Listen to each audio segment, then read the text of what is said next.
এ সুইটি সোনা চাঁদের কণা, তুমি আমার মিশ্রি দানা, মান অভিমান ভুলে গিয়ে হাতটা ধরো না। সেলফি তুলে ফেলকে মারো, আমার এবার পথটা ছাড়ো, দেখো তোমার হিরোগিরি, তোমায় ভাবছি না। কেন পিছু পিছু আসো, হাতটা তুমি ধরো চাই। অল্প করে কাছে ডেকে বউ বানাবো তাই।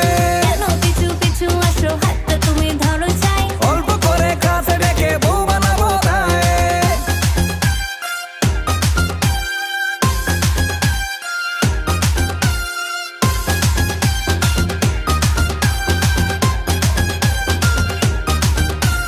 শ্বশুর আমার অসুর এখন দাঁড়িয়ে থাকে, যখন তখন চেষ্টা করেও তোমার দেখা কেন মেলে না।